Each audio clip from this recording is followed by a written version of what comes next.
Bismillahirrahmanirrahim. Assalamualaikum warahmatullahi wabarakatuh. Saya di sini ingin menjelaskan tentang yang telah dipelajari tadi pagi, yaitu tentang React Native.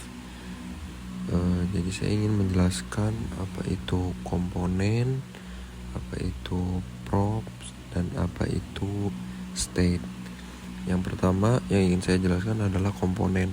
Komponen adalah fungsi atau layout yang bisa digunakan berulang kali di dalam React arsitektur. Nah, contoh dari komponen di sini adalah ini.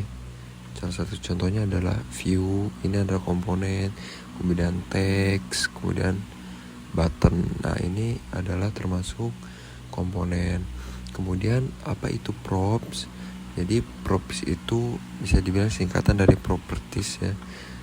Nah, itu adalah cara untuk mengirimkan data atau nilai ke dalam komponen dari komponen induk.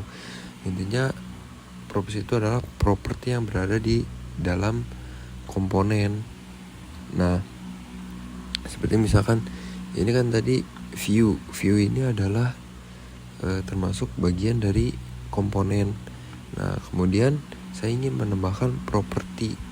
Nah, ini style ini adalah termasuk properti. Ini disebut dengan props. Properti. Kemudian saya tulis di sini misalkan di dalamnya flag 1, background colornya white. Kemudian di sini juga nih. Ini text. Text ini adalah komponen. Nah, jika ada propertinya, ya ini disebut props karena berada di dalam komponen. Jadi misalkan saya ingin stylenya colornya black, font size-nya 100 gitu.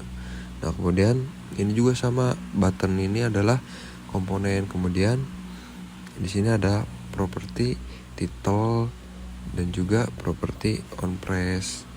Nah, kemudian apa itu state? State itu variabel di dalam React. Nah, jadi ini atau mekanisme untuk menyimpan dan mengelola data di dalam komponen yang bisa berubah ya selama aplikasinya masih jalan. Nah, kemudian jadi misalkan nih kita bikin variabel di dalam React Native ya.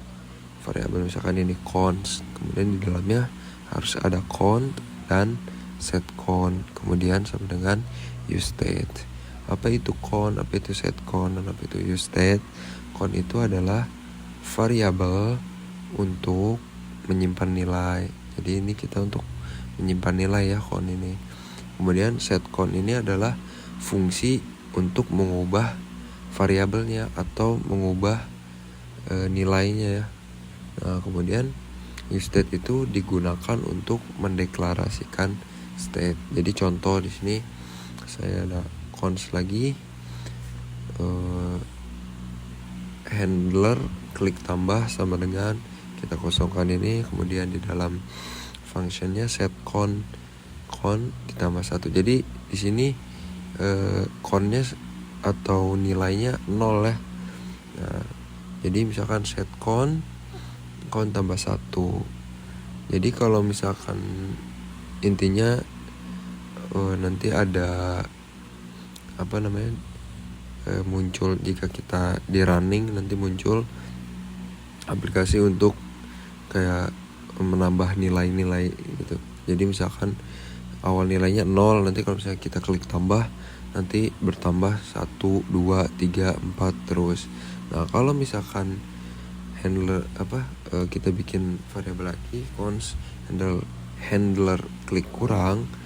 Nah, kemudian di dalam functionnya ada if count sama dengan 0 return false. Jadi kalau misalkan else-nya set count sama dengan count kurang 1. Jadi tadi kalau misalkan kan nilai awalnya 0, terus nanti ada button tambah dan kurang. Jadi kalau misalkan kita tambah, nanti setiap kita nambah 1 kali itu angkanya akan bertambah 1. Jadi misalkan 0 kita pencet sekali jadi 1, kita pencet sekali jadi 2. Nah, kebalikannya kalau misalkan kita mencet kurang, nanti bakal berkurang. Misalkan dari 3 kurang, klik kurang jadi dikurangi 1 jadi 2, misalkan dikurang lagi jadi 1, kemudian dikurang lagi jadi 0. Nah kalau misalkan udah 0 dikurangi lagi, udah nggak akan bisa berkurang lagi. Nah mungkin seperti itu penjelasannya. Sekian dari saya. Assalamualaikum warahmatullahi wabarakatuh.